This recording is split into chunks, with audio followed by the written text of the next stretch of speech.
அனைவருக்கும் வணக்கம். நான் முனைவர் முகிலரசி கிருஷ்ணசுவாமி, உதவி பேராசிரியர், துறை தலைவர், பொதுத்தமிழ் துறை, ஏவிஎஸ் கலை மற்றும் அறிவியல் கல்லூரி. இன்று நாம் பார்க்கவிருக்கும் தலைப்பு சிற்றிலக்கியங்கள். சிற்றிலக்கியங்கள் என்பது தனி மனித போற்றுதலுக்காக உருவாக்கப்பட்ட ஒன்று. அதாவது வெறும் மன்னர்களை மட்டுமே குறித்து உருவாக்கப்பட்ட இலக்கியங்களில் தனி மனிதனையோ அல்லது வள்ளலையோ போற்றி உருவாக்கப்பட்டவை சிற்றிலக்கியங்கள். இவை நாயக்கர் காலத்தில் உருவானவை. 17ஆம் நூற்றாண்டில் தனி மனித போற்றுதலுக்காக உருவாக்கப்பட்ட சிற்றிலக்கிய வகைகள் மொத்தம் 96 வகை என்று கூறப்படுகின்றன. அவற்றுள் முக்கியமானவையாக குறவஞ்சி, களம்பகம், உலா, பரணி, பள்ளு, பிள்ளைத்தமிழ், தூது, அந்தாதி போன்றவை இப்பொழுது நாம் காண இருக்கிறோம். குறவஞ்சி என்பது குறம் கூட்டல் வஞ்சி, குறவஞ்சி. குறவர் இனத்தில் இருக்கக்கூடிய பெண்களை வஞ்சி என்று அழைப்பர். அதுவே குறவஞ்சி என்று ஆயிற்று. குறவர் இன பெண்களின் முதன்மையான தொழில் குறிக்கூறுதல். அந்த குறிக்கூறுவதை மையமாக வைத்து சங்க காலத்தில் சிற்றிலக்கிய வரலாற்று காலத்தில் பாடப்பட்டவையே குறவஞ்சி இலக்கியங்கள். தலைவன் மீது காதல் கொண்டு வருந்தும் தலைவியின் கையை பார்த்து குறத்தி, நீ விரும்பிய கணவனை அடைவாய் என்று குறி கூறுவதாக அமைவது குறவஞ்சி. இது குறத்திப்பாட்டு என்றும் குறவஞ்சி நாடகம் என்றும் குறவஞ்சி நாட்டியம் என்றும் அழைக்கப்படுகிறது. குறவஞ்சி குறிஞ்சி நில மக்களின் கலை ஓவியமாக அமைகிறது. குறவன் குறத்தியர் கூத்து, புலவர் கைவண்ணத்தால் உருவானதே குறவஞ்சி இலக்கியமாகும். குறத்தியின் செய்தியை மிகுந்து கொண்டிருப்பதால் இது குறவஞ்சி என்று பெயர் பெற்றது. குறவஞ்சியில் சிறந்த இலக்கியமாக இன்று வரை போற்றப்படுவது திரிகூட ராசப்ப கவிராயரால் இயற்றப்பட்ட திரு குற்றால குறவஞ்சியே ஆகும். எளிமை, இனிமை, எதுகை, மோனை, கற்பனை, அழகு, கவிதை சுவை, சந்த நலம், செந்தமிழ் வளம் ஆகிய அனைத்தையும் அமைத்து சிறந்த அமுத கலசமாக விளங்குவது திரு குற்றால குறவஞ்சி. இதன் ஆசிரியர் திரிகூட ராசப்ப கவிராயர். குறும்பலா ஈசராக இருக்கும் குற்றாலநாதர் மீது பாடப்பட்டதாக இந்நூல் கூறப்படுகிறது. அடுத்ததாக களம்பகம். களம்பகம் என்பது களம் கூட்டல் பகம், களம்பகம்.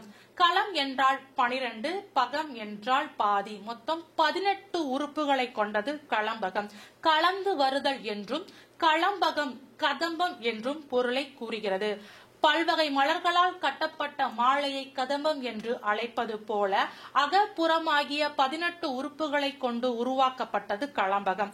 இதன் உறுப்புகள் புயவகுப்பு, தவம், வண்டு, அம்மானை, ஊசல், வான், மதகு, கைக்கிளை, சித்து, களி, மடக்கு, ஊர், மரம், காலம், தலை, இரங்கல், சம்பிரதம், கார், தூது, குரம், பிச்சியார், கொற்றியார் என 18 களம்பகத்தின் தலையாய உறுப்புகளாக அமைகின்றன.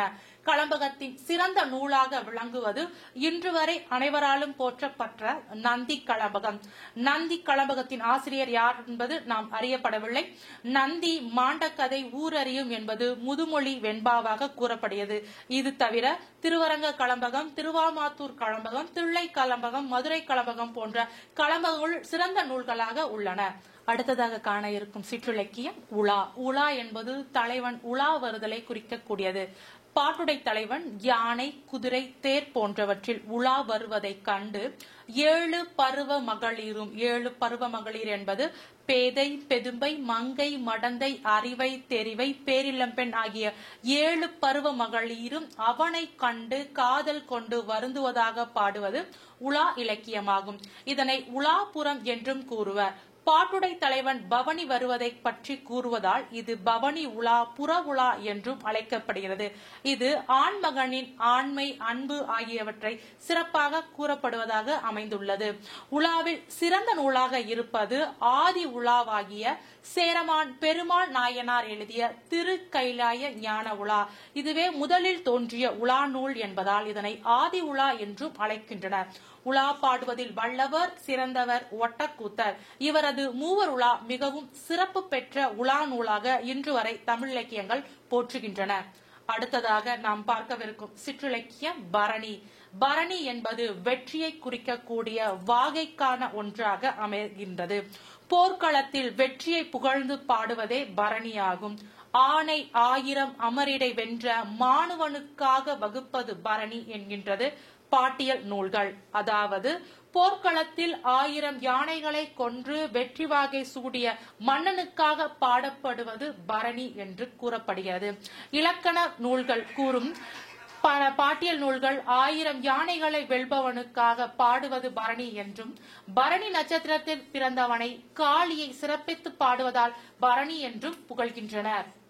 அடுத்ததாக, திணைப்புறம் காப்போர் புனத்தில் பரண் அமைத்து அதன் மீது நின்று பறவைகளை துரத்துவது போன்றும், போர்க்களத்தில் வீரன் ஒருவன் யானை மீது அமர்ந்து எதிரிகளை துரத்துதலால் பரணி என்றும் பாடப்பட்டது. அது மட்டுமின்றி அரசனின் படைக்கருவிகளான வில், வேல், வாள் போன்ற படைக்கருவிகளால் அமைக்கப்பட்ட போர் பரண் மீதிலிருந்து போர்க்காட்சிகளை நேரில் கண்டு புலவர்கள் பாடுவதால் பரணி என்றும் கூறப்படுகிறது.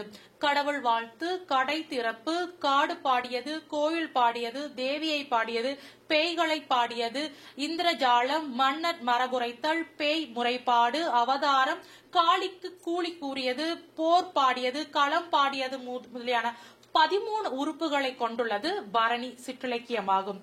அடுத்ததாக நாம் பார்ப்பது பரணி இலக்கியங்களில் சிறந்த நூலாக இருக்கக்கூடியது ஜெயகொண்டான் பாடிய கலிங்கத்து பரணி. அடுத்ததாக உள்ள சிற்றிலக்கியம் பள்ளு. பள்ளு சிற்றிலக்கியம் என்பது உழவர்களின் வாழ்வியலை கூறும் இலக்கியமாக அமைந்துள்ளது. பள்ளர் வாழ்வை சித்தரிப்பதால் பள்ளு இலக்கியமாக அமைந்தது. பள்ளன் ஒருவன் 2 மனைவியரை மணந்து அவர்களிடையே ஏற்படும் பூசல், பள்ளியர் ஒருவருக்கொருவர் தாங்கள் ஏசிக் கொள்வது எல்லாம் எளிய நடைமுறைக்கேற்ப அமைந்ததோடு மட்டுமின்றி நகைச்சுவை பாங்கோடு அமைந்ததால் இதை பள்ளு இலக்கியம் என்று அழைத்தனர். இதனை உளத்திப்பாட்டு என்றும் அழைப்பர். இது நாடக இலக்கிய வகையாகவும் போற்றப்படுகிறது. இசையோடு இயன்று பாடுவதால் பள்ளுப்பாட்டு என்றும், மருத நிலத்து நந்தா விளக்கம் என்றும் பள்ளு சிற்றிலக்கியத்தை புகழ்கின்றனர். மேலும் பள்ளு இலக்கியத்திலிருந்து நாம் காணும் பொழுது முக்கூடர் பள்ளே சிறந்த இலக்கிய நூலாக அமைகிறது. அது மட்டுமின்றி திருமலை முருகர் பள்ளு, சீர்காழி பள்ளு, திருவாரூர் பள்ளு, திருச்செந்தூர் பள்ளு, கதிரைமலை பள்ளு போன்றவை சிறந்த பள்ளு இலக்கியங்களாக தமிழ் சமூகத்தில் நிலவி வருகின்றன. அடுத்ததாக நாம் பார்க்கவிருப்பது அடுத்ததாக சிற்றிலக்கிய வகை பிள்ளைத்தமிழ். பிள்ளைத்தமிழ் என்பது தாம் விரும்பும் தெய்வத்தையோ, அரசனையோ, மன்னனையோ, வள்ளலையோ குழந்தையாக பாவித்து பாடுவது பிள்ளைத்தமிழ் சிற்றிலக்கியமாகும். பிள்ளைத்தமிழில் முதலில் தோற்றுவித்தவர் 12 ஆழ்வார்களில் ஒருவரான பெரிய ஆழ்வார். புலவர்கள் தாம் விரும்பும் தெய்வத்தையோ அல்லது அரசனையோ குழந்தையாக பாவித்து குழந்தைகளுக்கு பாடும் தாளாட்டு போல தாழ் கூட்டலாட்டு, தாளாட்டு என பாடுவதாய் பிள்ளைத்தமிழ் இலக்கியமாக தோன்றியது. இதை பிள்ளைப்பாட்டு, பிள்ளை கவி என்றும் அழைத்தனர். காப்பு முதல் தாழ் வரை என்று 10 பருவங்களை கொண்டதாக பிள்ளைத்தமிழ் உள்ளது. பிள்ளைத்தமிழ் ஆண்பார் பிள்ளைத்தமிழ், பெண்பார் பிள்ளைத்தமிழ் என்ற 2 வகையாக வகைப்படுத்தப்பட்டுள்ளது. மேலும் பிள்ளைத்தமிழின் பருவங்கள் என்று பார்த்தோம் என்றால் முதல் 7 பருவங்கள் ஆண்பார் பிள்ளைத்தமிழுக்கும், அடுத்த இறுதி 3 பருவங்கள் பெண்பார் பிள்ளைத்தமிழுக்கும் ஆண்பார் பிள்ளைத்தமிழுக்கும் வேறுபட்டதாக அமைந்துள்ளது.